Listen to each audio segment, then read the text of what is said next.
Obrigado. Bom, boa noite a todos. Obrigado, Igor, pelo convite. Estou desfrutando bastante do SPB Conecta e então é uma honra ter recebido o convite de vocês. Obrigado, Reinaldo e Rubem, que tem me acorrido bastante para minhas dúvidas recentemente. Bom, eu vou fazer um apanhado sobre a minha coleção, que ela tem já 30 anos, e vou falar um pouquinho sobre línguas e Esperanto, porque isso faz parte da reforma que eu quero fazer na coleção. Pronto, agora foi, né? Vocês estão vendo a próxima página, Igor? Sim, trocou. Só para tirar a dúvida, porque não tinha enroscado aqui. Bom, vocês, como filatelistas brasileiros, já estão cansados de ver saltar de vez em quando alguma coisa de Esperanto, né? Porque foram várias emissões ao longo das décadas. Mesmo nas feiras de amostra aqui, eram bilíngues português e Esperanto. E as tiragens, né? O Zamenhof aqui de 1960 foram 5 milhões de selos. Então, tropeçar nesses selos é a coisa mais fácil que tem. E o último que teve em Esperanto no Brasil foi esse apêndice aqui do ano 2000, com um concurso de desenhos infantis, e tem 8 línguas, Viva 2000, e uma delas é em Esperanto. Bom,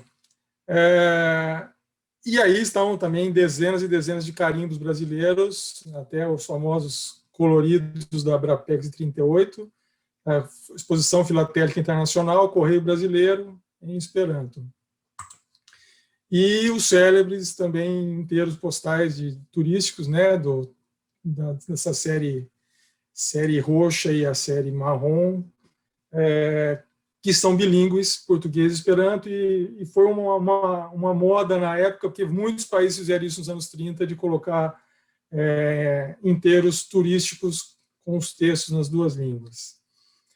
Bom, mas eu vou dar uma ordem aqui na apresentação.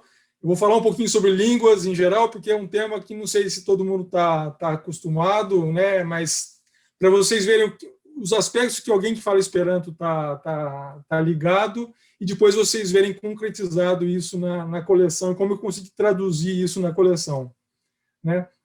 Vou falar de uma reforma que eu quero fazer para ela, não só uma reforma física, mas de conteúdo também, e que eu estou pesquisando para juntar esse roteiro futuro. Bom, no mundo são 7.100 línguas, e elas morrem 10 por ano, mais ou menos, como acontece com as coisas no nosso meio ambiente, infelizmente. Espécies que desaparecem, também línguas desaparecem. Quando morre o último falante daquela língua, acabou. Então, por isso que os etnólogos correm para entrevistar pessoas daquela tribo, porque é o último falante, ou são os últimos 3 falantes de uma determinada língua. E é uma pena que quando perde uma língua, assim como quando perde uma espécie da natureza, você perde uma visão de mundo, perde cultura, perde até conhecimento. A gente está sempre ouvindo falar que essas tribos conhecem coisas da natureza que a gente ainda não conhece, e vai morrer com a língua, morre. Então, eu peguei também aqui duas outras coisas que a gente tem um conceito, que a gente mora num país em que tem 170 línguas, com as línguas indígenas, mas com 99% falando uma só língua, o português, sem dialetos, que também é um fenômeno, com um país tão grande e que ficou tanto tempo isolado, regiões tão isoladas, não desenvolveram dialetos. A gente tem falares regionais, vocabulários regionais, mas não temos dialetos no Brasil, propriamente dito. E na Europa, você atravessa 10 quilômetros, você está já estão falando outro dialeto que você nem consegue entender, embora seja um dialeto da mesma língua. E esse conceito de língua oficial, então, que a gente tem duas, o português e Libras, mais recentemente, mas é uma tradução do português, e a língua popular, a língua que as pessoas falam da língua oficial. Eu peguei um exemplo da Nigéria, por exemplo, que é o maior país da África, em população, e aparece aqui nesse selo do Canadá essa mancha vermelha aqui, porque era o Império Britânico aqui manchado em vermelho, o império onde o sol nunca se punha. E aqui, nesse selo de 1940, vocês veem a Nigéria tem essa manchinha branca cercada de países em que a língua oficial era o francês, né? Mas se a gente vai pegar um mapa da Nigéria, e aqui eu peguei um mapa de 3 países, hein? Benin, Nigéria e Camarões. A Nigéria, aqui no meio, tem a área mais ou menos do Mato Grosso, 920 mil quilômetros quadrados, e tem 170 milhões de habitantes aqui, né? Então, vocês veem que as divisões, né, que os colonizadores criaram, separou, como já devem ter ouvido muito falar, separou gente, né? Essa língua full aqui, essa massa que falava aqui, simplesmente passaram uma divisa no meio, e você está na Nigéria, que fala inglês oficialmente, e aqui eles estão no Camarões, que falam francês oficialmente, né? Mas a língua oficial está muito longe do que é o que as pessoas realmente falam, na maioria dos países. Dos 175 milhões, 79 falam inglês. Então, um pouco menos da metade falam inglês em algum nível. Mas tem 40 milhões falando Hausa, 34 milhões falando Igbo, 30 milhões falando o nosso Yorubá, que a gente conhece aqui, um pedacinho dele, 15 milhões falando Fula, e até uma língua que você provavelmente nunca ouviu falar, que é ativa, e tem 2 milhões de pessoas falando aqui na fronteira com os Camarões.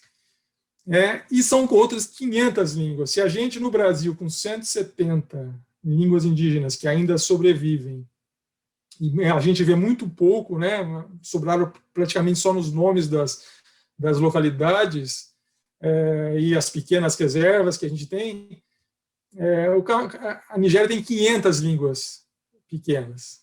Mas eu peguei aqui a mais falada, que é o inglês nigeriano, que é próximo do inglês britânico, mas não é o inglês britânico.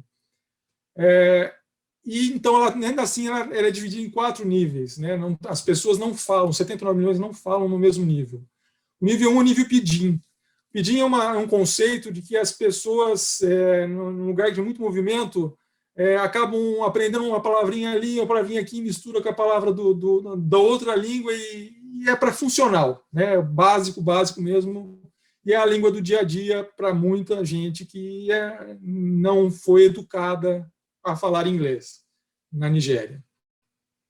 No nível 2, para quem foi na escola em nível primário, então fala aquele inglês básico, com um vocabulário limitado, né? O nível 3, a pessoa já tem mais fluência e é o equivalente a ter ido no ensino médio falando inglês na Nigéria. E acha feio falar no nível 1, que é aquela palavra falada errada, que é só se entende, mais se entende do que se... Né, não existe um pedido escrito. Né? E o nível 4 é para quem realmente foi na academia, na universidade, falando inglês na Nigéria. Né?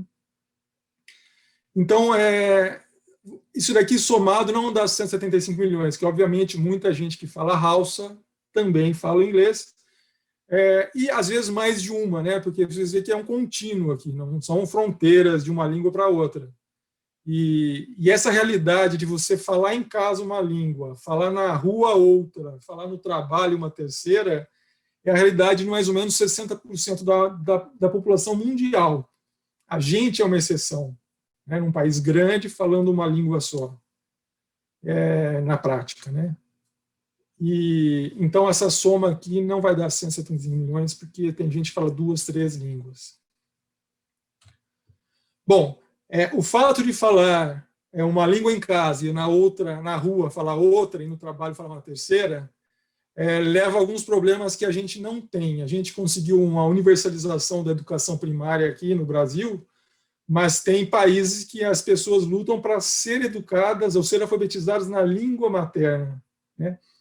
E isso, o movimento que defende o Esperanto está sempre defendendo nas instâncias, na ONU, na Unesco, de se prestar atenção nisso, porque a criança vai realmente se alfabetizar se ela tiver intimidade com a língua, porque é a língua que ela fala em casa, né? Então, essa preocupação muitos países têm. Então, por exemplo, esse selo de Ruanda, de 85, ele está escrito em Kinyarwanda, que é uma língua simplesmente de 10 milhões de pessoas em Ruanda, né? Então, essas pequenas línguas que a gente quase nunca ouve falar, elas são contadas aos milhões, né? E tem um grande interesse, obviamente, financeiro, econômico, porque se alguém fizer um aplicativo nessa língua e vender o aplicativo, esses países, à medida que tem mais poder aquisitivo, a pessoa vai querer usar o aplicativo ou um software na língua dela, né? Na língua da casa dela, né? Infelizmente, a realidade da África, a gente sabe, de poder aquisitivo mais baixo do planeta, mas ainda assim, 10 milhões de pessoas, se 1% delas tiver o poder aquisitivo, vai comprar o seu software escrito em Kinyarwanda, né? Bom, aí essas línguas pequenas, elas esbarram em problemas como alfabeto, né? Porque é uma língua que tradicionalmente não era escrita e na tecnologia hoje ela tem que ser escrita, né? E a ortografia é uma mera convenção.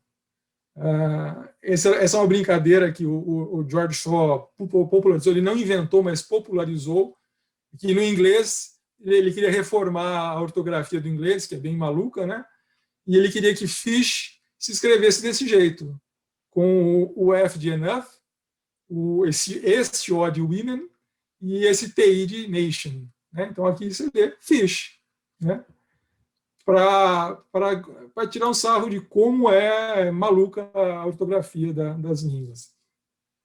Então, você imagina, aquela criança lá na África que tem que aprender, em casa fala uma língua, e vai na escola para aprender em outra língua, ainda numa outra língua em que a escrita não é nada fonética, né? Então, ele ouve lá o cara falar bal, mas escreve B-O-G-H. E encontra a palavra cough, e encontra a palavra rough, e encontra a palavra do, e encontra through. Todas elas escritas com os mesmos O, U, G, H. Né? Ou então o vizinho dele dos Camarões encontra escrito si, pré, si, sans si, pré. Né? Se 6 serras serram 6 ciprestes, 106 serras serram 106 ciprestes. É um treva-língua engraçado, mas que mostra 5 palavras que se escrevem diferente e se lê do mesmo jeito, né? O si, em francês. E a gente acaba, né? Felizmente temos línguas, a gente aprende línguas, e a mais falada das línguas pontes hoje já foi o francês, hoje em dia é o inglês, mas não é bem o inglês, né? A gente tem o chamado Globish, que é um termo de um tradutor lá da União Europeia. Ele distinguiu que a gente fala um subconjunto do inglês, mesmo porque existe o inglês americano, o inglês britânico, o inglês australiano, e a gente, né, são palavras diferentes de uma mesma, derivadas, variantes de uma mesma língua, quando não dialeto da língua, dependendo do lugar. E ele, então, ele fez, eu peguei essa piadinha aqui, que é engraçado, porque o cara escreve em inglês usando uma opção de palavras rebuscadas, e a gente, como estrangeiro, fala o mínimo, né, o necessário. Toilet, please. Banheiro, por favor. E tem bastante gente investindo nessa ideia. Olha, não vai dar certo, você não vai aprender uma língua complexa com profundidade, então aceite que você está falando um Globish, né, um subconjunto do inglês. E eu trabalho num instituto científico e a gente percebe isso mesmo lá que as pessoas, a gente tem que escrever artigos científicos, na hora de falar é um subconjunto, um número de vocabulário mais limitado que a pessoa acaba usando, né?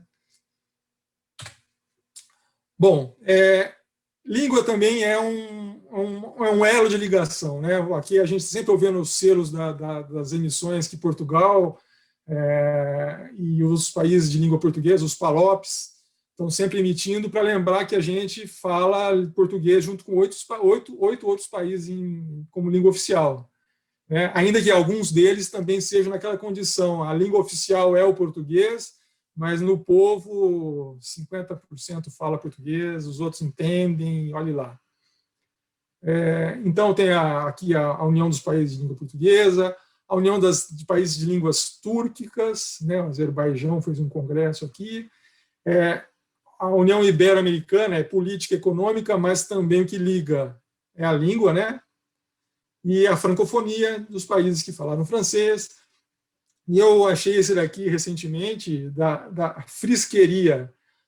O frísio é uma língua falada por 500 mil pessoas na Holanda e na Alemanha.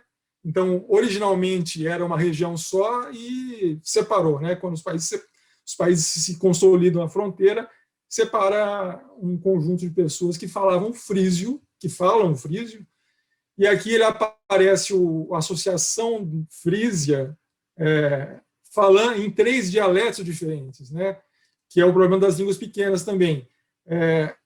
A língua pequena se divide ainda mais na convenção de escrita. Então, está escrito aqui a Assembleia Frísia em 3 dialetos diferentes do frísio. E sabendo que é um grande negócio, né, o aprendizado, as pessoas vão para outro país para praticar a língua e consumir produtos da língua, né, o cinema, a música, os países promovem o ensino de língua. Então, a famosa Aliança Francesa, já tem 100 e tantos anos, quase 150 anos, para promover o aprendizado do francês. O Conselho Britânico é para isso que serve, né, para fomentar, mas, na verdade, divulgar a língua e fortalecer o aprendizado. Mesma coisa o Instituto Goethe da Alemanha, essa Sociedade Dante Alighieri da Itália, e o novo no clube é o Instituto Confúcio da China, que é para promover o aprendizado do chinês. E a gente ouve frequentemente, né? O chinês vai ser a língua do futuro. Então, o governo chinês investindo no Instituto Confúcio, promovendo cursos mundo afora. Bom, e aí chega no campo do que eu queria falar mesmo, que são as línguas planejadas, né? O Humberto Eco, bom, o conceito existe há centenas de anos, de filósofos falando, mas a gente tem 7.000 línguas, e por que não fazer uma língua convencional, né? E o Humberto Eco fez esse livro bastante interessante, que é A Busca da Língua Perfeita, analisando como que os filósofos discutiram, e alguns até escreveram mesmo um projeto de como fazer uma língua, e foram centenas de pessoas que fizeram um projeto de que seria uma língua artificial, uma língua planejada, né? E esse livro é bastante interessante, e foi traduzido em muitas línguas, inclusive em português. Bom, mas aí chega no negócio que eu vou falar, que é do Esperanto, né? Dessas centenas de línguas, a que mais se enradicou-se, né? E chegou a criar uma comunidade de falantes de fato e de produzir material e dezenas de milhares de títulos escritos, foi o Esperanto. Ele foi lançado em 1887, esse é um inteiro que saiu agora em 2017 na Polônia, no centenário da morte do autor da língua, e tem a capa do livro em polonês, mas o primeiro foi em russo, e esse carimbo do México aqui, de 87, do centenário do Esperanto, mostra um pedacinho da capa do livro, que foi o primeiro, né? Ele era um caso também, ele nasceu numa cidade da Polônia, a Polônia era parte do Império Russo, então em casa ele falava russo, a língua da família era o russo. Na rua ele ouvia o alemão, o Yiddish e o polonês, né? Obviamente, estava na Polônia. E então isso marcou ele na infância, e aí na juventude ele falou, como muita gente já fez, se eu inventasse uma língua. E acabou dando certo, né? Eu fiz um apanhado aqui de falar algumas coisas de elementos que são manjados assim, filatéricos do Esperanto. A primeira vez que a palavra Esperanto apareceu num selo foi num apêndice de uma caderneta da Bavária, em 1911, com o Luitpold aqui, e era para um restaurante, a propaganda de um restaurante vegetariano chamado Esperanto. Deve ter falido, porque na Bavária, para comer salsichão, né, o restaurante vegetariano não deve ter durado muito. O primeiro selo que realmente foi relacionado ao Esperanto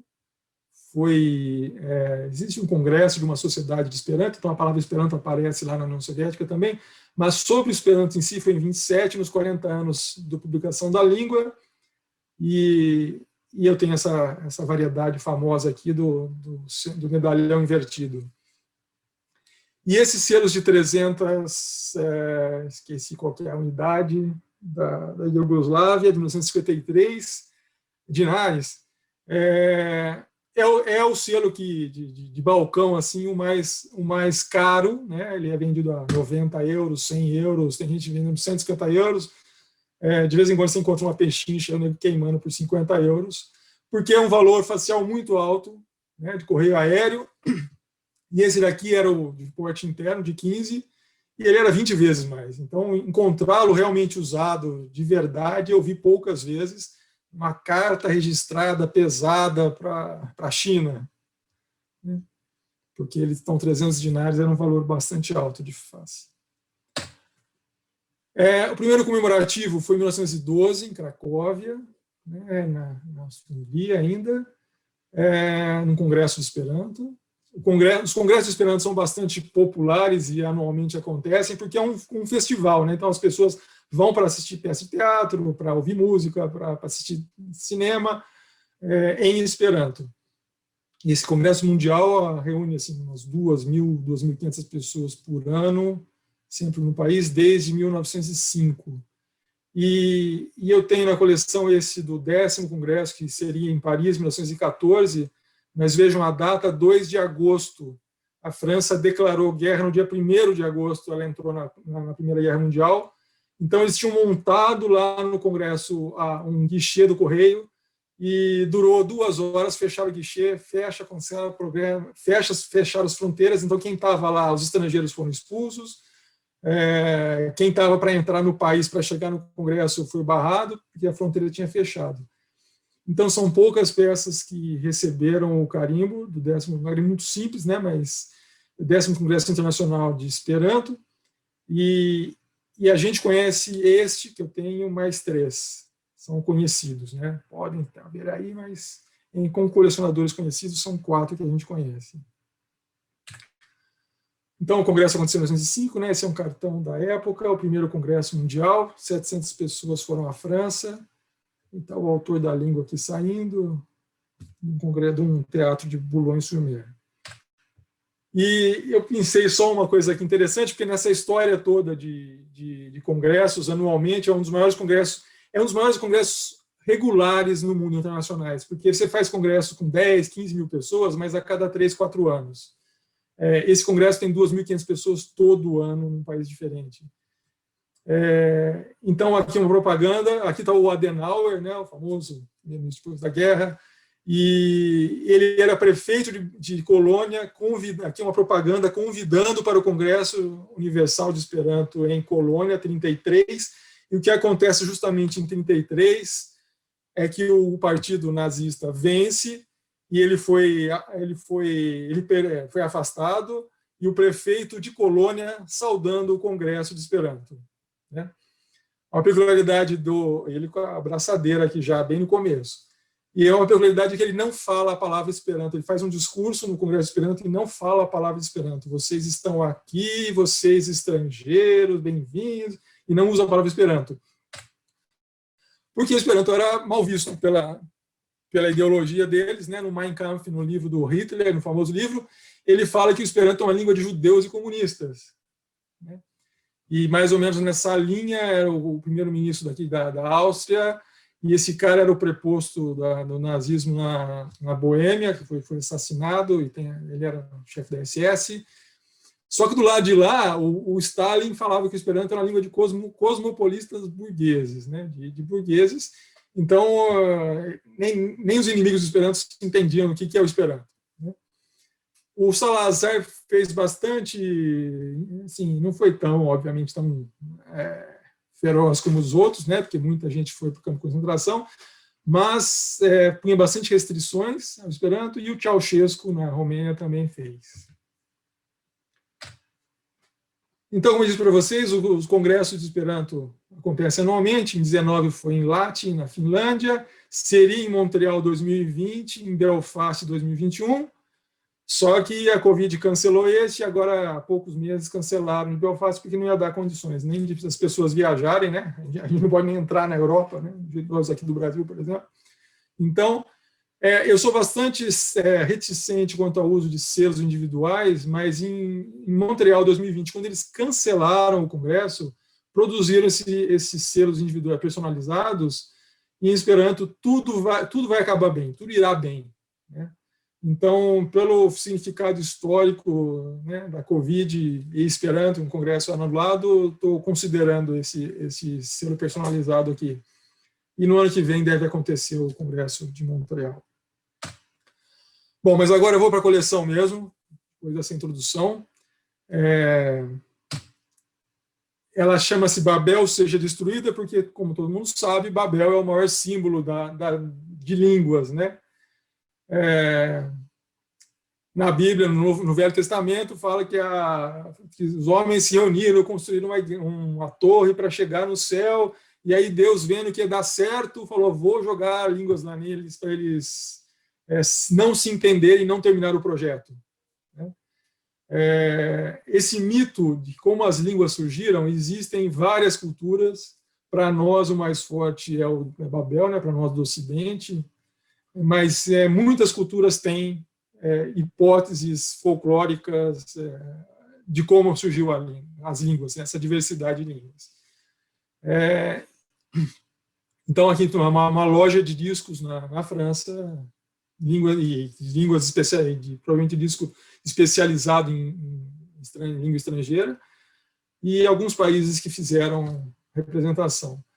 Aqui, no lado esquerdo do Iraque, vocês estão vendo um minarete, que é um minarete islâmico mesmo, muçulmano, num formato que é uma espiral.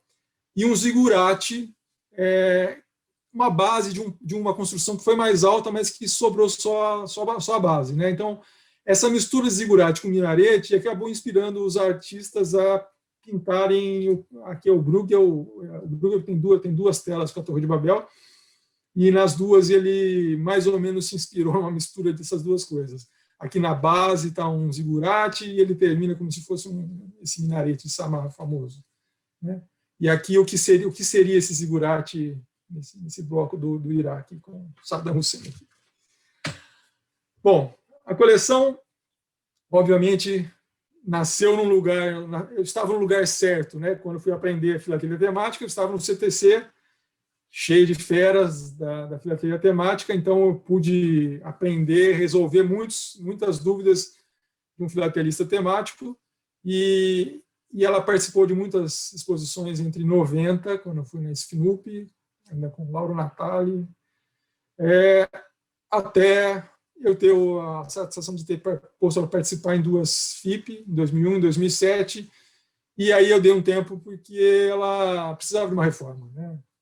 Já tinha estancado aqui nos 80 e não adiantava ficar batendo a cabeça na parede, né? Como vocês podem ver o primeiro quadro aqui, ele consegui bastante postalização para ela, né? Consegui comprar bastante peças. E eu vou mostrar aqui o plano. Ela está em francês, porque eu mandei para a FIP, né? Eu escolhi o francês. Então, plano, introdução, o mito linguístico e a realidade, né, e a confusão que é Babel, os conflitos linguísticos, que a língua é fonte de conflito, né, seja o conflito direto ou seja o pretexto para o conflito.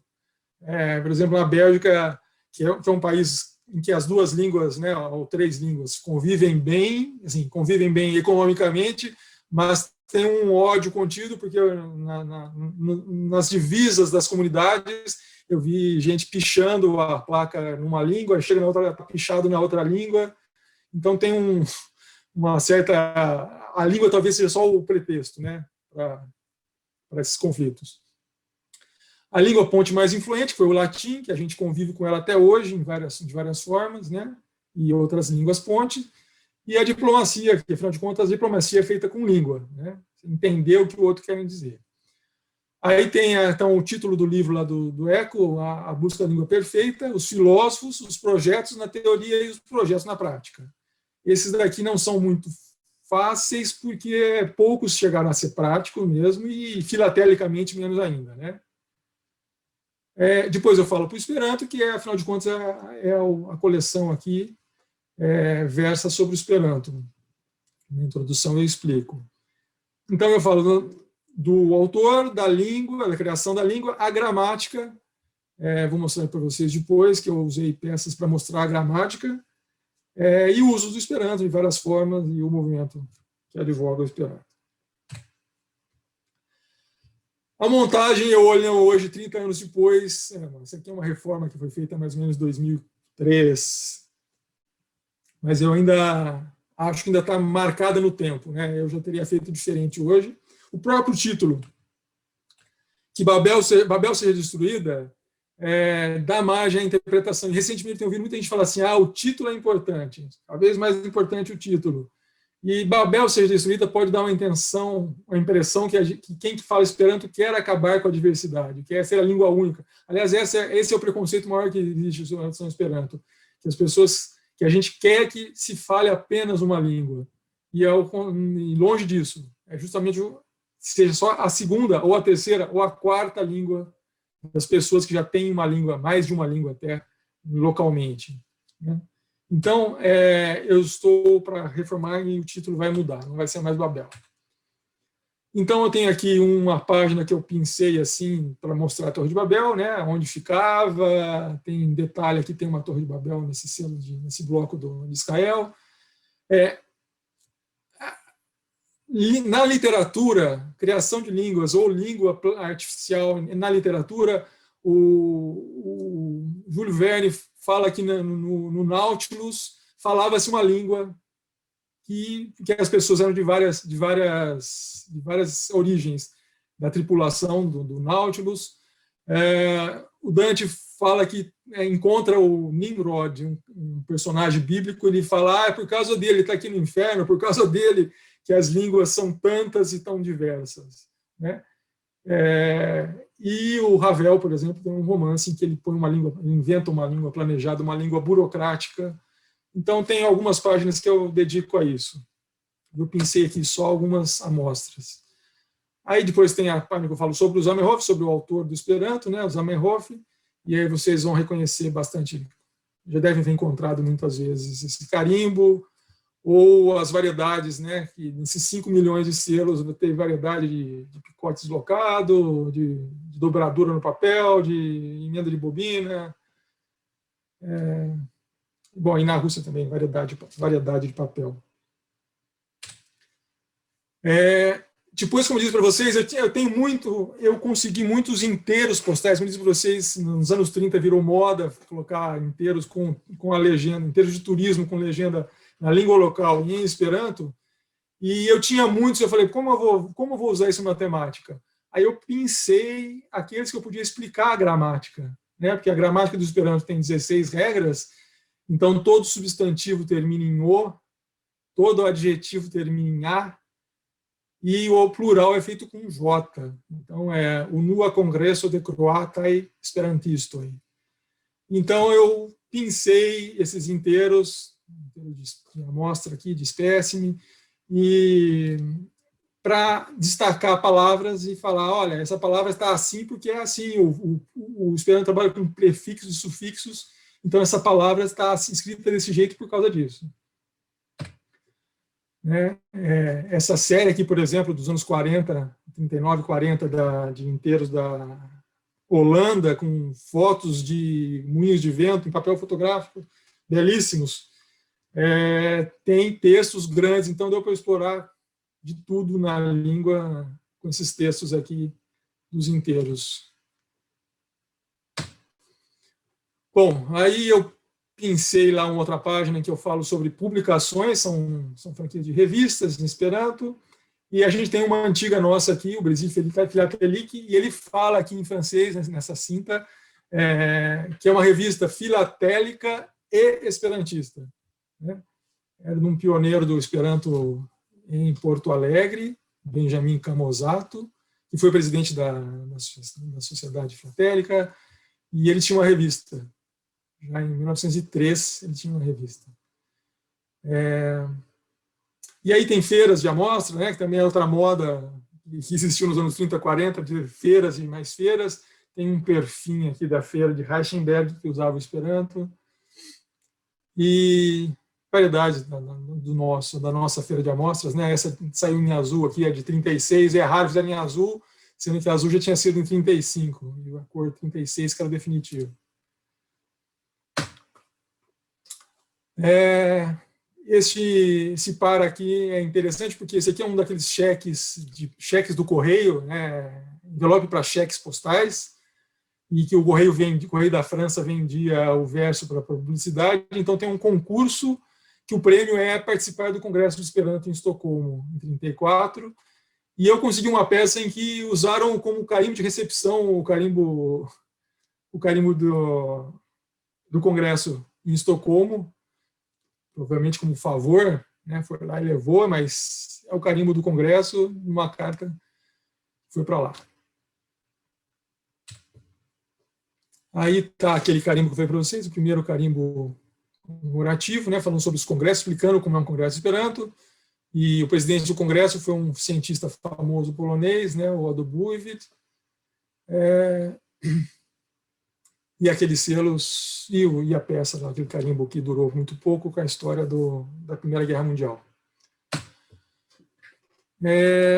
Consegui colocar censuras, né, Rubens? Daí nasceu minha...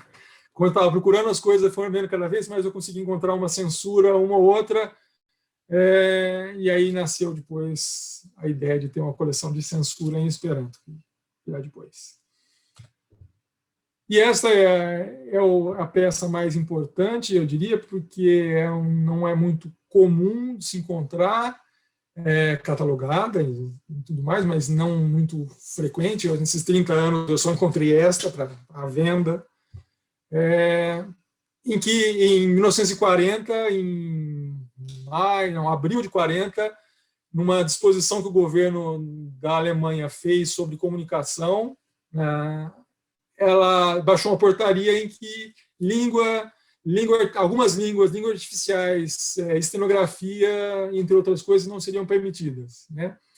E nessa devolução aqui, embora o motivo tenha saído, esse envelope era destinado a Roterdã, na Holanda, mas foi devolvido que a pessoa colocou um cartão postal fotográfico dentro. Então, por isso que ele foi devolvido e colocaram a mão aqui, o motivo. Mas aqui na quarta língua tem uma devolução por língua artificial, Esperanto, estenografia, etc., não são permitidos. E agora, recentemente, eu consegui ver a portaria mesmo, e a portaria usa o Esperanto como exemplo. Línguas artificiais, por exemplo, o Esperanto. E neste carimbo de devolução, eles colocaram explicitamente para a nossa alegria. Bom, mas aí eu vou falar da reforma, porque esse convite eu aceitei assim, sem pestanejar, porque eu já estava pensando na reforma. Se eu fosse mostrar uma coleção que ficou congelada em 2007, agora, né, eu ia passar vergonha. Mas eu estou querendo falar para vocês da reforma que eu quero fazer. Há muito tempo que eu vou juntando material sobre línguas em geral. E eu gosto bastante do assunto, como vocês devem ter percebido. E eu fiquei sempre pensando assim, vou fazer uma segunda coleção só sobre línguas, uma coleção em paralelo. Mas nunca chegava esse momento de eu fazer essa coleção. Então, eu pensei em fundir as duas e fazer uma coleção mais ampla. É o Esperanto dentro do contexto das línguas em geral. Então, eu vou explicar o que é uma língua, né? E depois falar o que é Esperanto. E na minha cabeça está mais ou menos assim, meio a meio. E eu explicar o que é uma língua e falar do mito de Babel, as famílias linguísticas, a estrutura de uma língua, a gramática, como funciona uma língua. Obviamente, isso aí daria pano para manga, né? Pegar uma língua e espremer. O problema é que não existe muito material filatélico explícito sobre língua. Então, vocês vão ver que tem que fazer um malabarismo para poder tirar das peças a língua. E aí falar sobre a importância da língua, né? E como que se aprende língua. E aqui também tem bastante material de aprendizado de línguas. E depois é mais ou menos uma condensação dessa que eu tenho do Esperanto. Então, o Esperanto ia estar dentro. E aí o título que eu tinha falado que eu ia mexer é porque tem um escritor que falou que o Esperanto... Tem muita gente que acusa o Esperanto de ser artificial, né?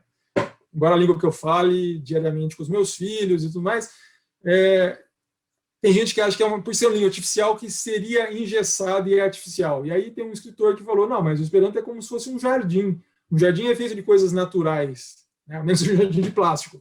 Mas o jardim é feito de coisas naturais. Ele só está organizado, né? Então comparou-se com uma floresta, que a língua é uma floresta. Você está lá e é você e a floresta, né? Você tem que se adequar à floresta. E que o Esperanto seria como um jardim, um parque, em que as coisas são organizadas. Você não tropeça num parque, a menos que você queira tropeçar, né? Você não tropeça num parque ou num jardim. Você sabe onde estão as coisas. E é mais ou menos essa analogia com a língua, né? Você não tem surpresas. É uma língua fonética, escreve-se como lê-se como se escreve. E então essa introdução do que é uma língua, eu acho que cabe fazer uma coleção só. Esse plano ainda está bem, assim, bem macro, né? Talvez os títulos eu vou dar diferente, mas a ideia é mais ou menos essa que eu penso. E aí eu ia mostrar para vocês agora onde eu estou extraindo material para poder falar sobre línguas, né? Então a gente começa aqui com o selo da Alemanha Oriental, que tem alfabetos, né? Obviamente, isso daqui não é material filatélico, mas eu queria mostrar para vocês, não sei se todo mundo conhece, né? Que houve os cartões postais fonográficos. Tem até uma mensagem comercial aqui. Uma empresa encomendou para se mandar uma mensagem para as pessoas colocarem. E eu já ouvi, né? Eu tenho bastante desses.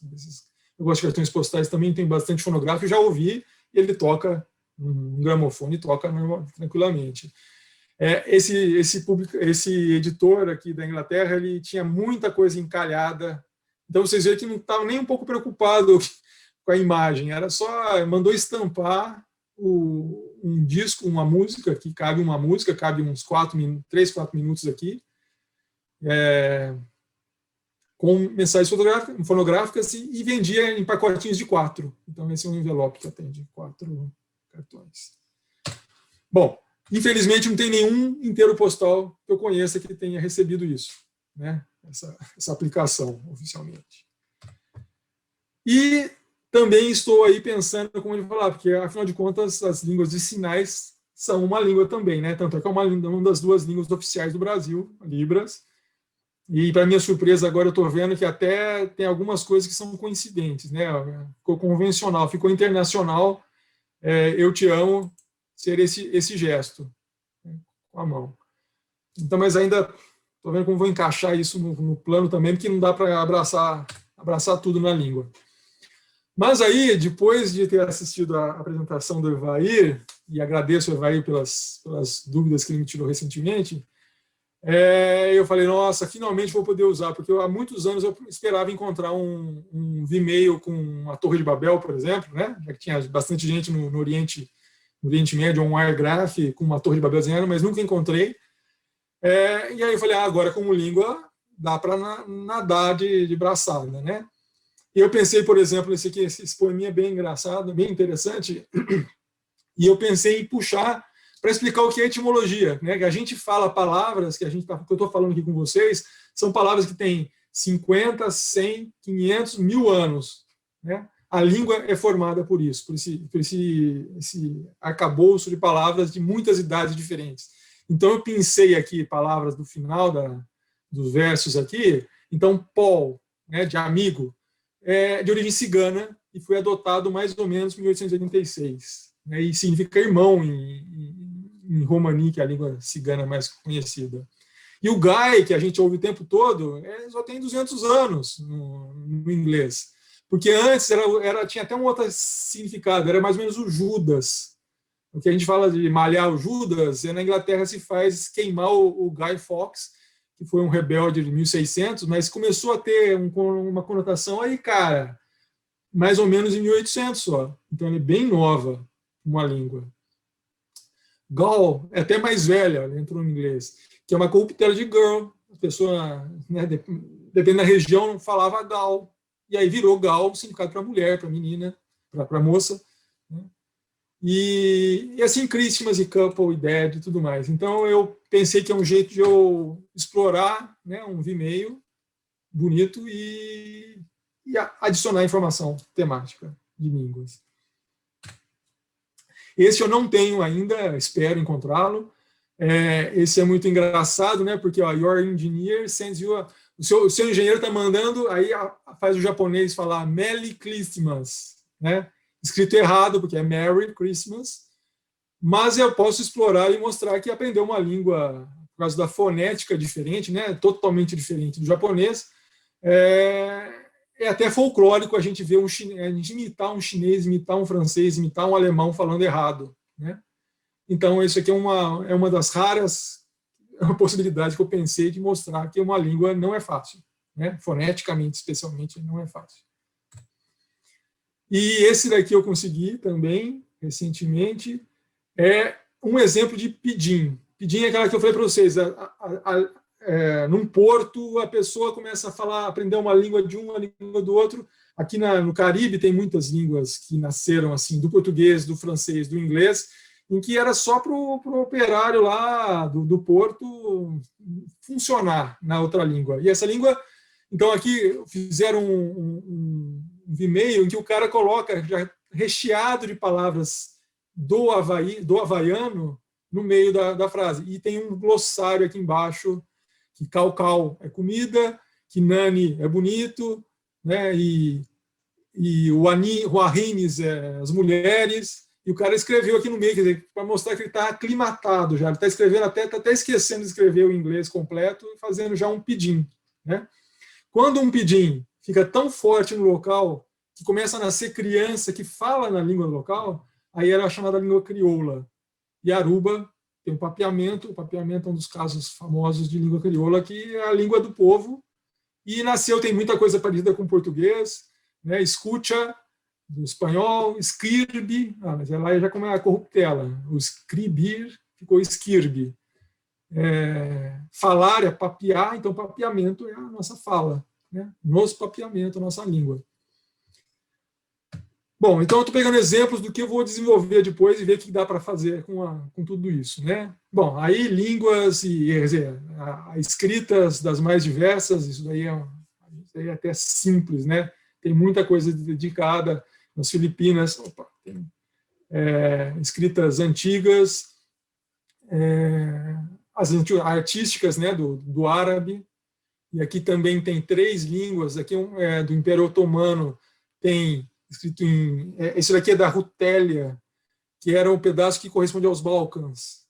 Então tem gente falando língua eslava, tem gente falando língua grega, né, o macedônio, e tem gente falando, e aqui está em francês, o rumeli oriental. E o turco, que usava o árabe para escrever. E tem muitos países que têm um alfabeto diferente, que marcam com bastantes emissões sobre o alfabeto. O alfabeto da Geórgia, o alfabeto da Armênia, que é bem diferente, e alfabetos latinos ou adaptados. Então, vocês veem um N com cedilha, um O com cedilha, para o marchalês, das línguas Marshall, uma língua da Austronésia. Bom, escritas. O gótico, né, que a gente conhece como escrita gótica, isso aí durou 600, 700 anos. As línguas na Europa usaram esse tipo de escrita, que são bastante diferentes. Hoje, para a gente usa como um tipo gráfico, né, mas veja um S, por exemplo. Eles tinham 2 S's, inclusive. Está aqui postkarten, olha, é um S diferente. Então, isso também dá margem para falar sobre escritas.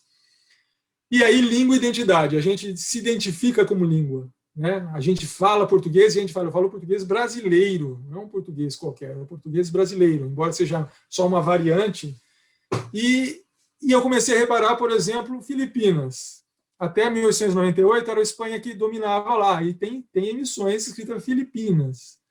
Os americanos, esse aqui é do Correio Revolucionário, se fez independente da Espanha, mas aí em 1906 os Estados Unidos pegaram e fizeram dela uma possessão das Filipinas, então saíram os selos em inglês, e aí a língua oficial do governo passou a ser inglês, embora seja centavos postage.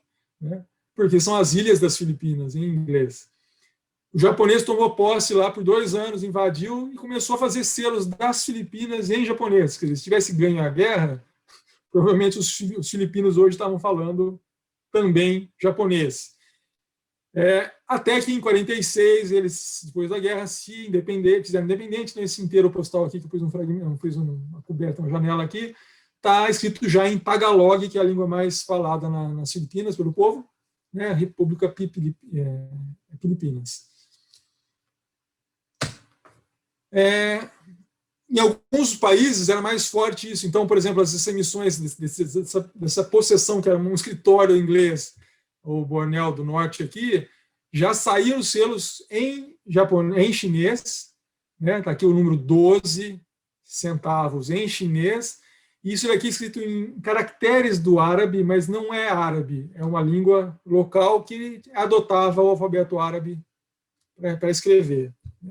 E tem esse selo aqui com um mapa mostrando hoje isso é parte da Malásia, Bornéu do Norte.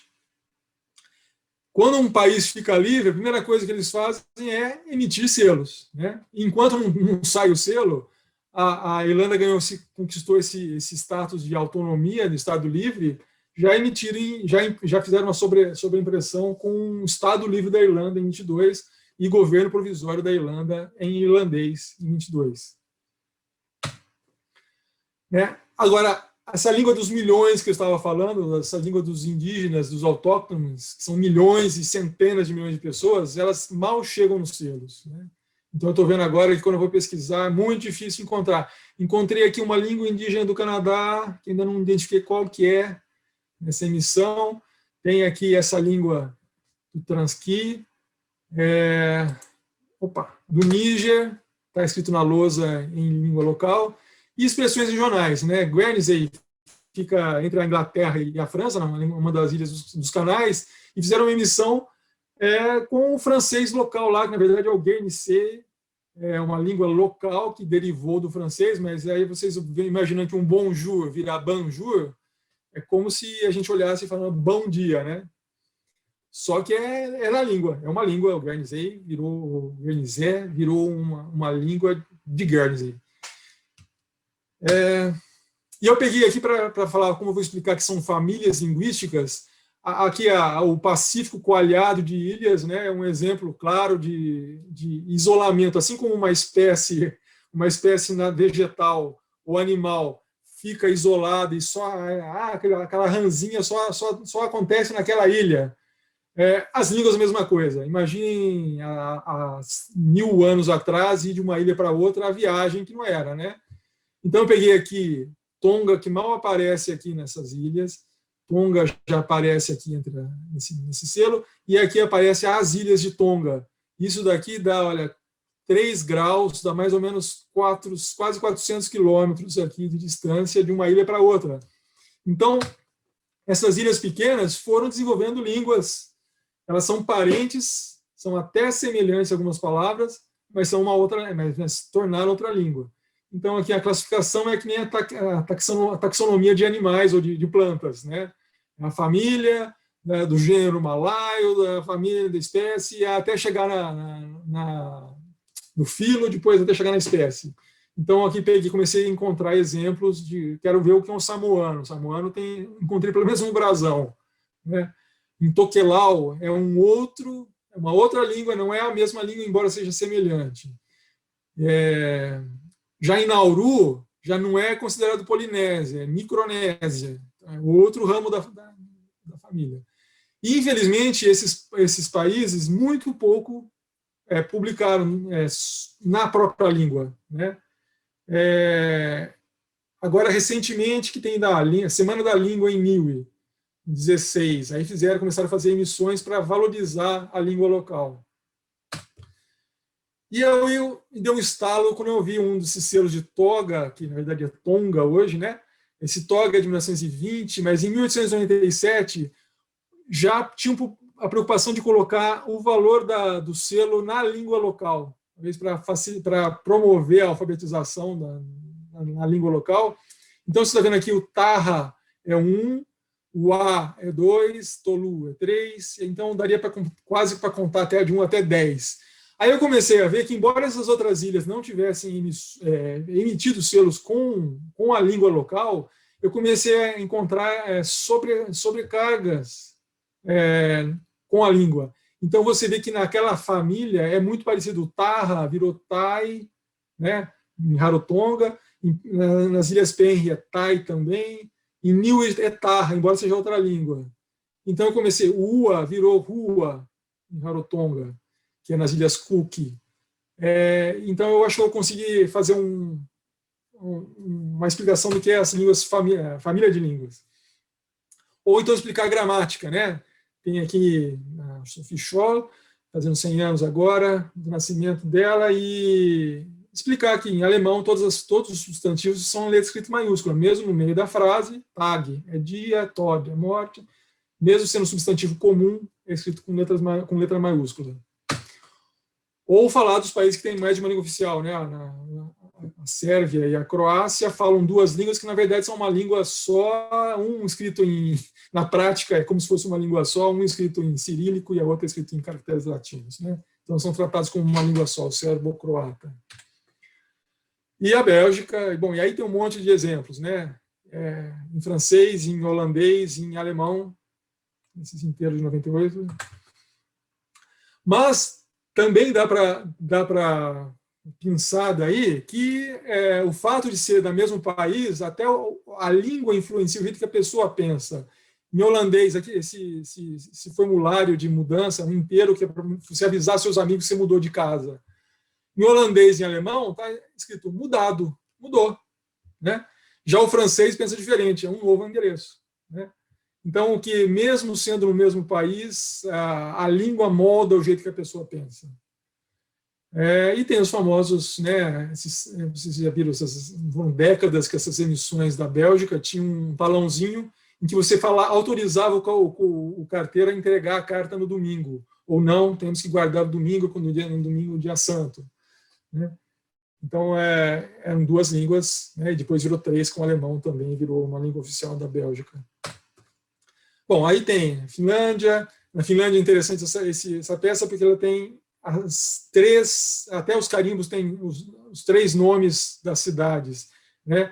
Helsingfors em sueco, Helsinki em finlandês e Helsingfors em russo, porque a Finlândia era parte da Rússia até 17. Bom, e aí quando tem as intervenções, né, o governo simplesmente decreta que vai mudar, e o Atatürk fez isso com o turco usava o árabe para escrever, o alfabeto árabe para escrever o turco. Em 28 ele falou, não, vamos usar o alfabeto latino. Ele tentou ocidentalizar a Turquia e começou pela língua, né? Então imagina a violência que foi para a pessoa aprender um outro alfabeto, o alfabeto latino, para escrever em turco. Bom, e agora eu estou encerrando. O latim eu já tratava na minha coleção atual, né? Que afinal de contas a língua ponte durou centenas de anos, e é muito curioso, não sei se todo mundo conhece, o verso dessa edição dos 700 anos, dessa emissão dos 700 anos de Santo Antônio, todos os selos têm uma oração em latim, de São Boaventura, e ele começa, ó língua bendita, e a língua mesmo, porque a língua de Santo Antônio é uma das relíquias na igreja de Pádua, né? Ele é Santo Antônio de Lisboa, Santo Antônio de Pádua. E eu fiquei pensando, por que colocou aqui no verso do selo? Eu fico pensando que é por causa que a pessoa ia lamber o selo para colar, né, o adesivo, porque não tem outro motivo, né, de colocar no verso a oração, que fala da ó língua bendita. Então, a gente vê o latim no direito, né, muito no direito. O Hugo Grotius é o pai do direito internacional e tem um livro, embora ele seja holandês, se ele fosse holandês, ele tinha livros, escrevia os livros dele em latim, né? Como esse alemão escrevendo em latim, né? E como o direito hoje ainda tantas outras expressões em latim ainda usam. E aí eu comecei a olhar para os pré-filatélicos, até quando que a gente ia conseguir encontrar uma carta escrita em latim, né? Essa é uma carta oficial, o carimbo aqui está em latim ele mesmo, Conselho Real Locotenense, lugar-tenente, né, é o adjetivo, húngaro. Então, veja, uma língua que não é latina, o húngaro, mandando para um país de língua não latina, que era a Croácia, né, o que é hoje a Croácia, Zagreb, mas tudo era o Império Austro-Húngaro, uma carta dirigida em latim, e o carimbo no verso tem um carimbo que foi mandado de Bratislava, que chamava-se Pressburg. Bom, mas ele está mandando para o bispo de Zagreb, né? Então fala, bom, ia ser em latim porque mandou para o bispo, porque é a língua da igreja. Só que eu tenho encontrado outras cartas mandando para outras pessoas dentro do Império Austro-Húngaro, escrevendo em latim. Essa eu não tenho, eu só guardei, porque eu paguei $10 na minha e tem gente vendendo por 70, né? Semelhante. E de Viena para uma administração local. Então, o governo também do Império, né, germânico, em Viena, mandando para Nagy-Solos, que é na Hungria, que é uma outra família linguística, usando o latim como língua-ponte em 1840, ainda. Né? Então, é um bastante tarde. Né? A gente mais pensa o latim usado como língua-ponte lá em 1300, 1400, mas continuou ainda bastante tempo. E até 1908, né, aqui esse inteiro postal, que é bastante conhecido, bastante numeroso, está aqui o Francisco José, por graça de Deus, imperador da Áustria, rei da Boêmia, da Galícia, da Ilíria, etc., etc., e rei protetor da Hungria. Até as abreviações eram em latim.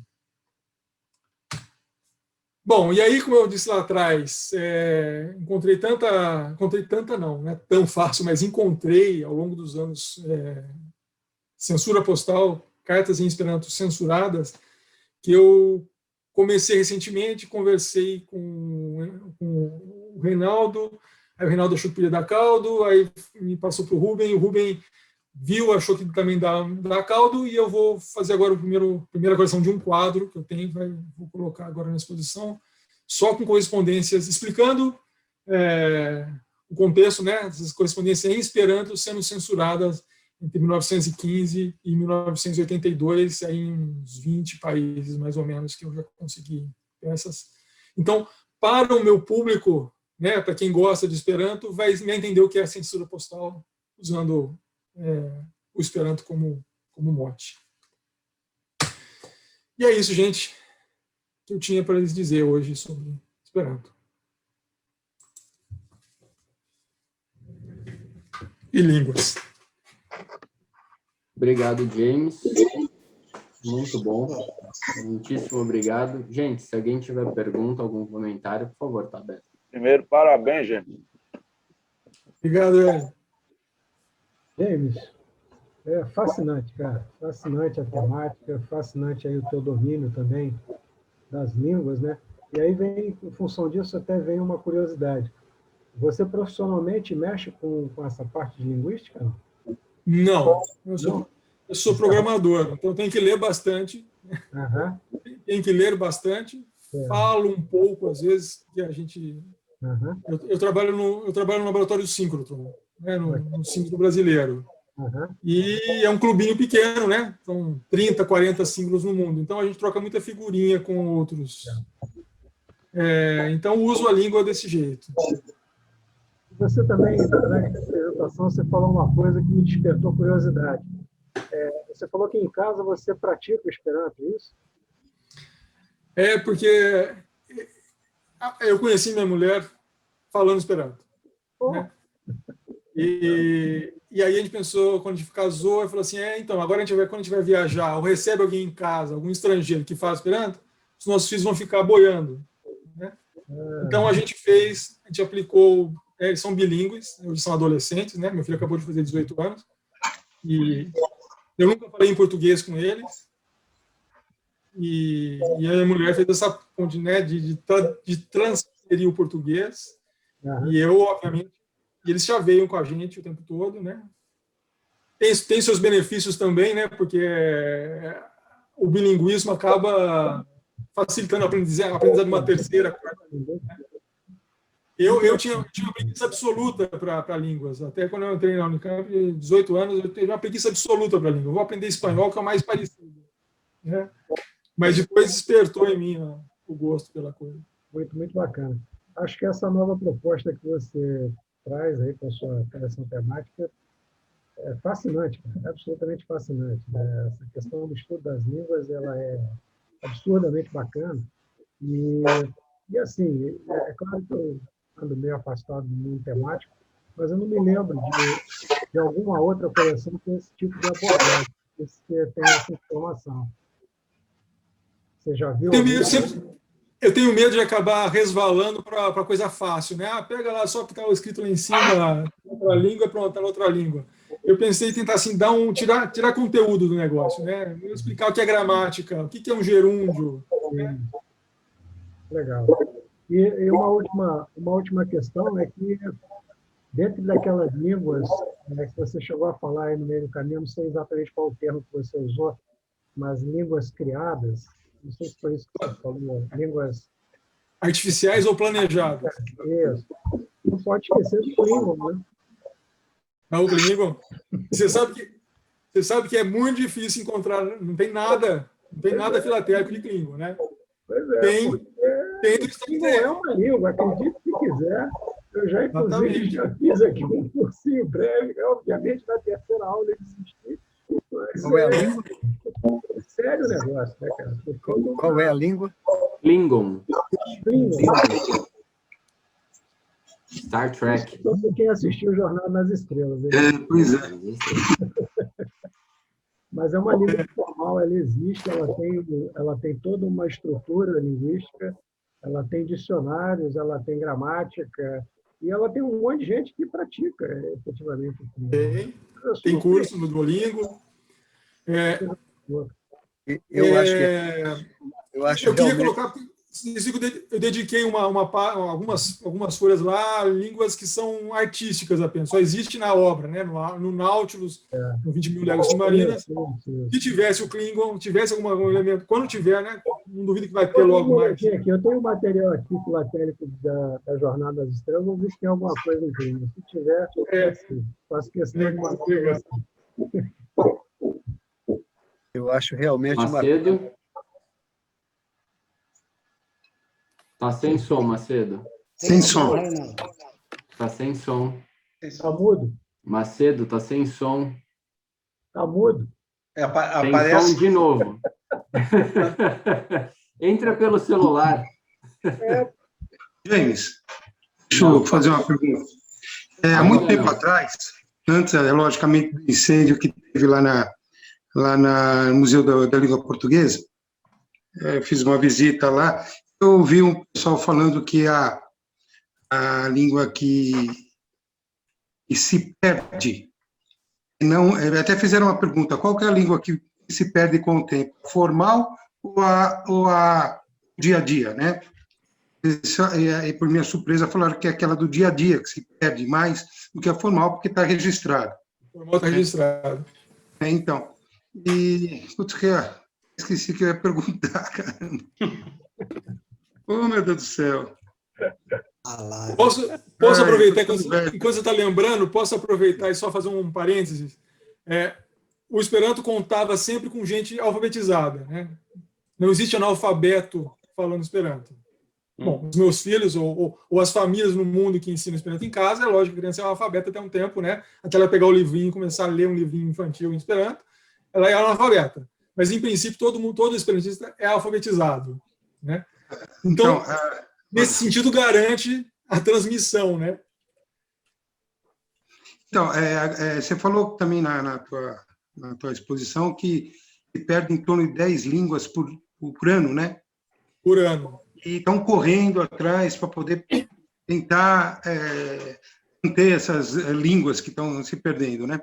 Então, o máximo do que falando. Aí eu até fiquei com dúvida. Essas línguas que estão conseguindo, vamos dizer assim, elas são línguas formais ou são línguas do dia a dia? Como que Eu acho que a maioria delas são essas línguas de tribos, né, de povos isolados. Não tem nada formal, né?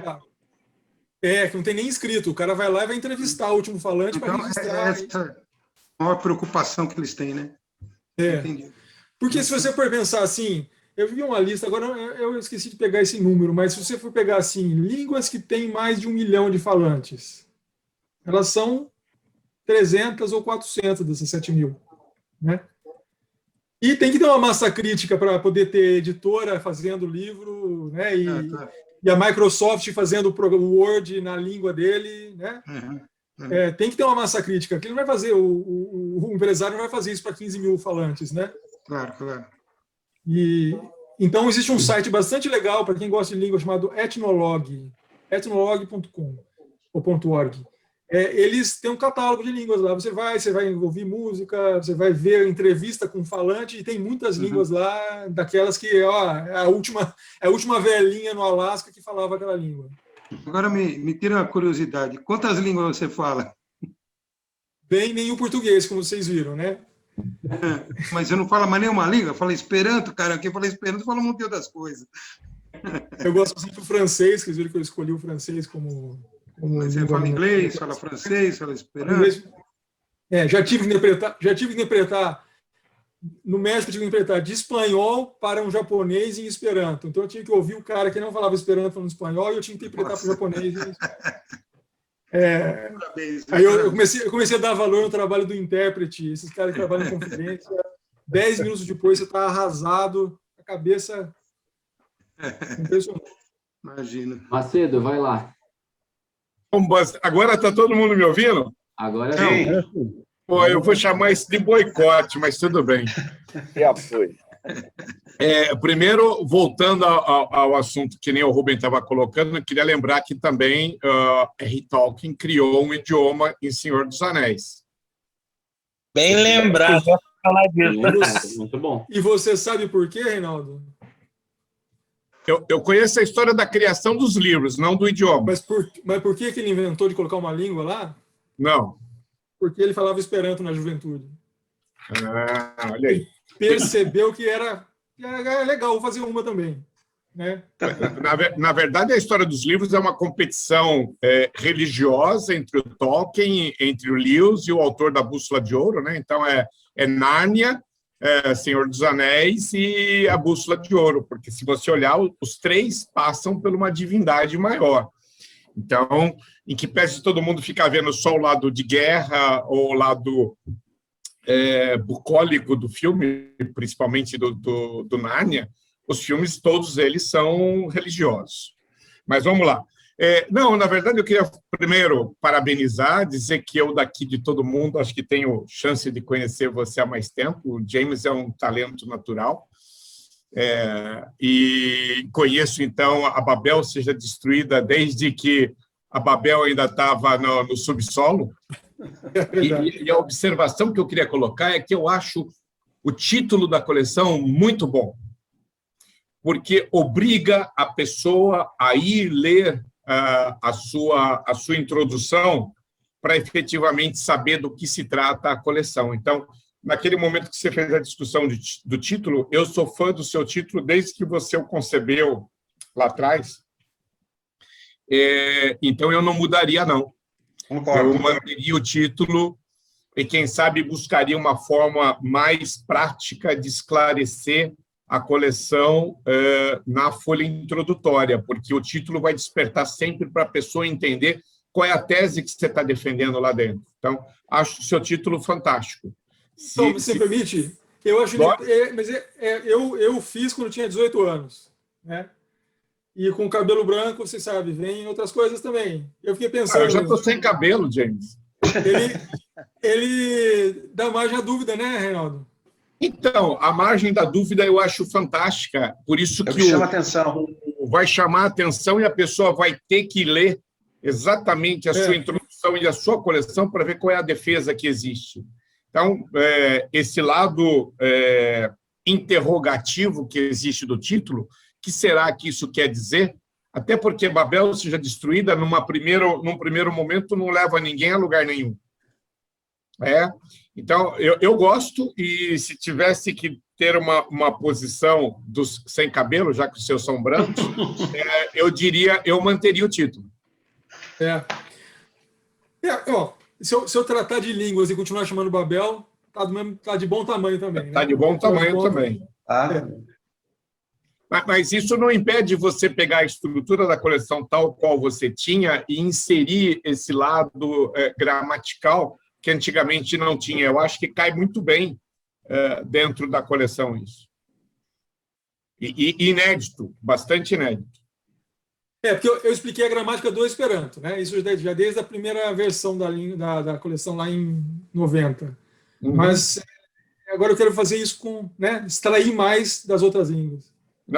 Acho que tem de tudo, bem. né? Você viu lá o próprio numeral numa língua vizinha, o cara inverte e coloca o numeral depois do objeto, outro coloca o objeto antes do número. Eu fiquei com uma curiosidade. Quando a Turquia tentou fazer aquela mudança radical, ela realmente implementou ou ela voltou atrás? Não, implementou. Implementou em 38, aquela série que eu mostrei Isso, lá. agora vem a pergunta. Quanto tempo levou para implementar? Nossa, muito tempo. Aquela série lá comemorando os 10 anos da introdução do alfabeto. Né? Tá. Legal. E respondendo uma pergunta do Basílio, já que ele perguntou quantos idiomas você falava, Basílio, eu só não falo grego. Eu estou aprendendo. O idioma que você quiser, eu falo. Não te ouço, Basílio. Estou entendendo você bem, você não fala grego. Não, mas eu estou falando, qualquer idioma eu falo, só não falo grego, tá? Alemão, por exemplo, alemão é grego para mim. Pois é. Japonês, então, é grego mesmo, né? É grego também. Mas parabéns, James, foi fantástica a apresentação. Muito legal mesmo. Vai lá, parabéns. A apresentação depois muito levar legal.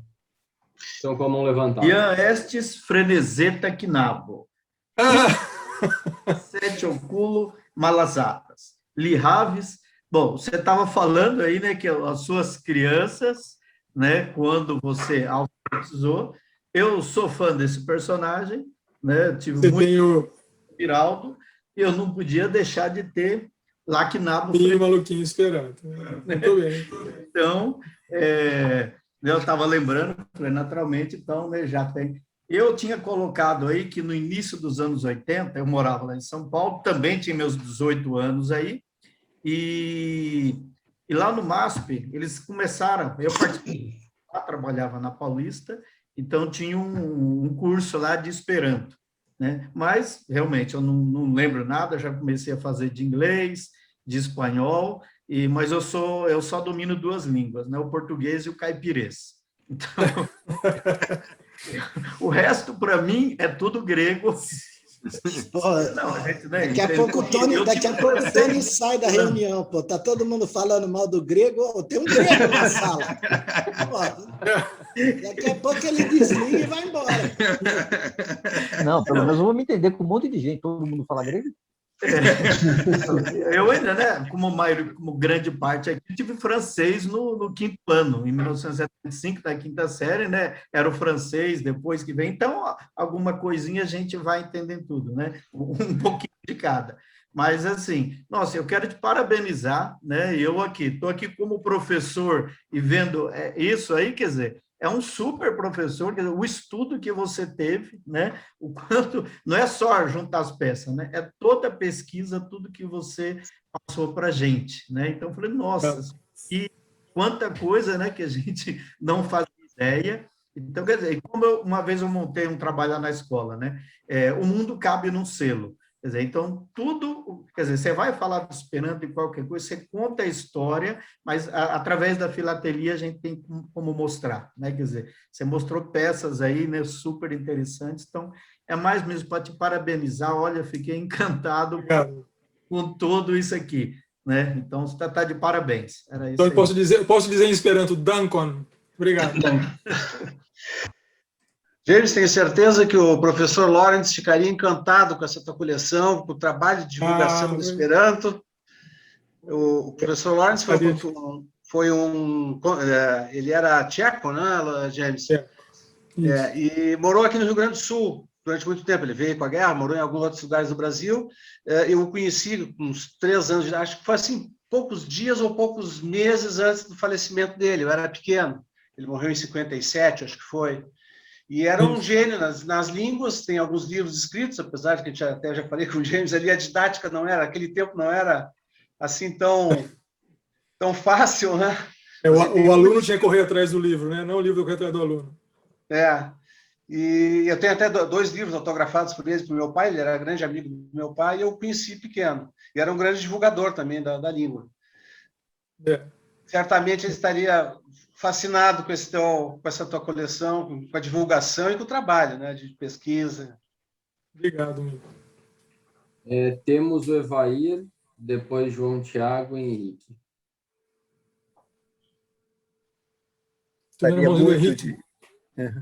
Gostaria muito de parabenizar aí o James pela coleção e pelo alcance que você fez nessas. Eu sou um estudioso de línguas. Eu não sou poliglota, eu sou troglodita. Mas até japonês eu já estudei. Estudei 4 anos de japonês, mas não consegui aprender, porque realmente é uma língua muito difícil. Não morro de fome, mas falar não falo. Falo inglês, francês, alemão, italiano, espanhol. E Esperanto eu estudei 1 ano, e com 1 ano de Esperanto eu não morro de fome de Esperanto. Me comunico sem problema, escrevo, leio, qualquer coisa. Esperanto, eu fico com uma pena de não ser uma língua adotada por todos os países. E é uma língua muito fácil de se aprender. Eu tinha 2 aulas por semana, 1 hora de aula cada aula, então eram 2 horas de aula por semana, e durante 1 ano eu saí falando Esperanto. Não tenho, obviamente, um domínio, porque a gente não tem prática, não tem como praticar, mas é uma língua muito fácil. E é uma pena não ser ensinada para a escola, na escola, as crianças, porque o mundo estaria falando uma segunda língua e a comunicação seria muito mais fácil. Mas realmente, parabéns. Né? Você fez uma pesquisa muito boa aí das outras línguas, de todas essas coisas, realmente fantástico. E vai em frente com a sua ideia aí de coisa. Concordo com o Reinaldo sobre o título da coleção, e realmente o Babel chama a atenção e deixa a curiosidade para a turma, o que ele quer dizer com isso. Porque todo mundo já ouviu falar em Babel, é a torre lá onde ninguém se entendia, e aí tem a curiosidade, e você pode espalhar isso através lá do desenvolvimento da coleção, usando a sua nova ideia de falar das línguas em geral. Mas parabéns e vai em frente. Obrigado, Se a gente puder ajudar, estamos aí. João, depois Henrique. Boa noite a todos. Estão ouvindo todos? Sim. Vamos sim. Sim.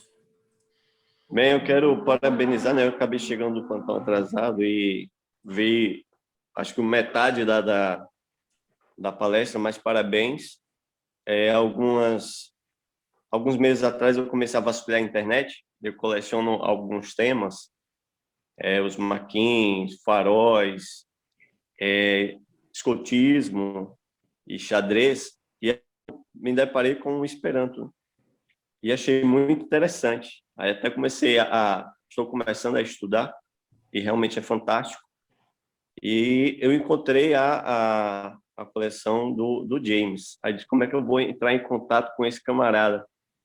Aí acabei encontrando um e-mail, ele disse, eu vou mandar. Eu mandei o e-mail e, para minha sorte, ele ainda utilizava o e-mail e eu recebi o retorno dele e estamos conversando, trocando aí algumas ideias. Na verdade, ele está me ensinando, né?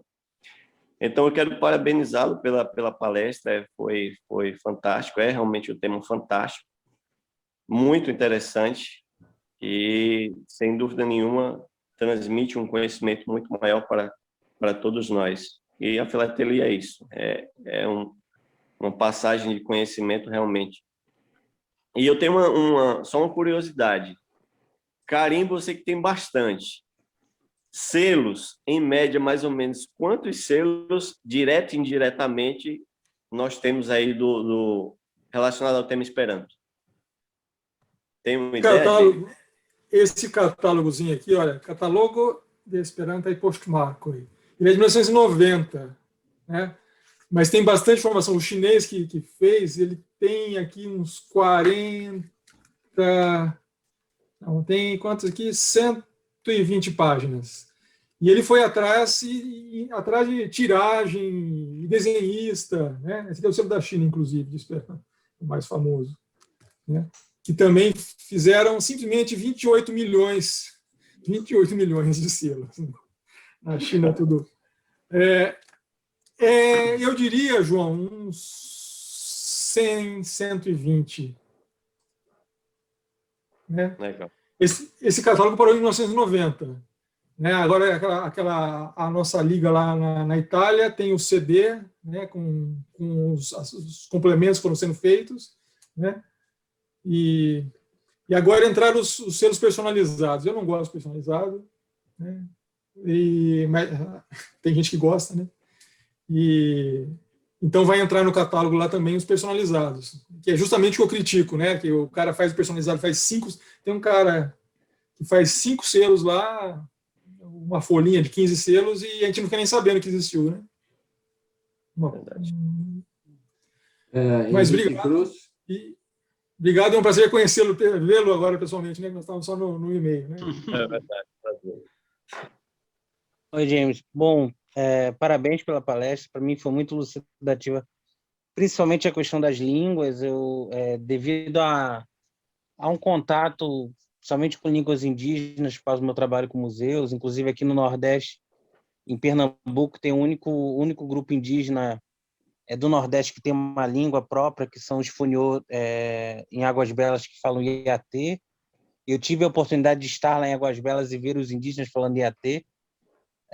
Então, assim, eu não tinha essa dimensão mundial que você trouxe das 7.100 línguas, enfim, das línguas mortas, a gente sempre ouve falar, mas não dessa dimensão. E quando você trouxe o caso da Nigéria, é fantástico a quantidade de línguas que é dita num país que é do tamanho de um estado aqui do Brasil e que a gente praticamente não olha. A África praticamente não olha. Nossos olhares muitos estão para o mundo anglo-saxão, para os Estados Unidos ou para a Europa.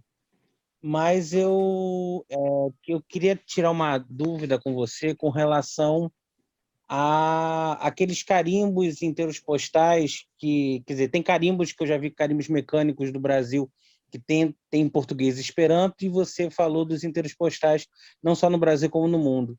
Foi alguma determinação ou de algum congresso de turismo ou da UPU, nesse período, no final dos anos 20, anos 30, de ter isso presente nas emissões oficiais dos países? Não. Ou foi algo que alguns países adotaram, se você tem essa informação? E, por último, só falar que, pelo que você apresentou, eu percebo que sua coleção, com o tempo, o Esperanto é um capítulo e vai se tornar um capítulo talvez menor, e você vai expandir e tratar de mais outras línguas. Eu vejo que a tua coleção está indo por esse viés que é bem interessante, como o próprio Reinaldo e o Rubem falaram, inovador, assim, enfim. Mas era isso. Obrigado, Henrique. Mencionar também meu agradecimento a você, porque estou aprendendo história postal, aprendi bastante com você nesses últimos meses, né? Agradecer a sua contribuição. Eu acho que foi assim, o Brasil em 33, tem a série 33 e 34, né? Desses inteiros. Os outros países, a Áustria fez, acho que são 60 inteiros diferentes, com texto em Esperanto e em alemão.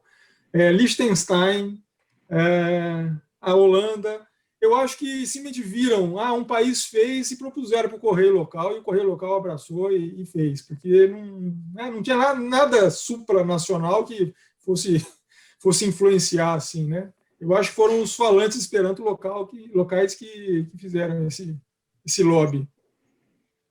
Entendi, porque aqueles carimbos mecânicos, não as franquias, os carimbos mecânicos datadores do Brasil, eu posso ver depois para você, mas eu acho que o primeiro com língua Esperanto é de 29 e 30, é até anterior àqueles inteiros. E sempre é vinculado a essa questão do turismo, é bem interessante o que você falou. É uma mensagem dizendo para visitar o Rio de Janeiro, e aí está esperando também. Isso, esse daqui, Ô, João, esse é o catálogo que nós falamos para você que não está editado, que a gente vai reproduzir na página lá do... É o Rio Cidade de Turismo, em português e Esperanto. O primeiro é da agência Sucursal 7, é isso mesmo. Isso, de 34, e depois em 37 eles repetiram. Né? Isso. Não é nem que eles repetiram, era a mesma máquina que começou a ser usada 33 T4, e se não me engano, eu posso estar enganado, mas eu acho que tem um outro que está esperando também. Uma outra máquina com outra mensagem no Rio de Janeiro. Eu vou conferir aqui, mas essa com certeza sucursal 7 e ela vai até a Segunda Guerra. Tem cartas dos anos 40 com esse carimbo. Esse carimbo levou bastante tempo. É difícil de encontrar, viu? Eu tenho porque eu herdei de um colecionador antigo. Mas não encontro assim, dando sopa. Tá certo. Legal. Valeu, obrigado, James. Valeu. Obrigado, Rick.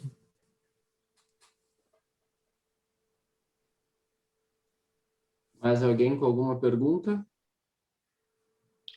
Eu? Vai lá. James, só mais uma pergunta.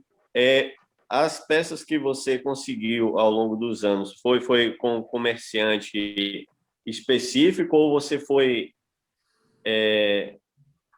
pescando realmente, adquirindo com vários locais? Comecei com os comerciantes aqui em Campinas que tinham escritório, né? Depois ia para São Paulo, depois foi assim, foi ao longo de, são 30 anos, né? 90 que a coleção começou, a primeira exposição. E depois com a internet, né? Aí abriram as caixas de sapatos no mundo, abriram-se. Tá ótimo, valeu. Mas tem até comerciante especializado. Na Alemanha tinha um comerciante que era ferrovia e Esperanto. O cara era... Eu cheguei a vender material brasileiro de ferrovia para ele ele punha na loja dele lá. Mas ele ainda está na ativa ou não? Não, já morreu faz uns 10 anos.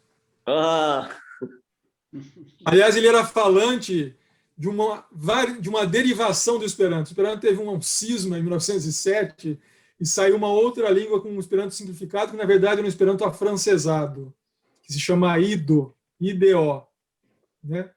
E Ido em Esperanto quer dizer filhote, né? Então, e pegou o nome filhote. E ele era um falante, mas um daqueles, né, que, imagina, se já é difícil encontrar um falante de uma língua planejada, encontrar uma variante da língua planejada é mais difícil ainda, né? Verdade. Tá bom, obrigado. Virou uma curiosidade histórica apenas.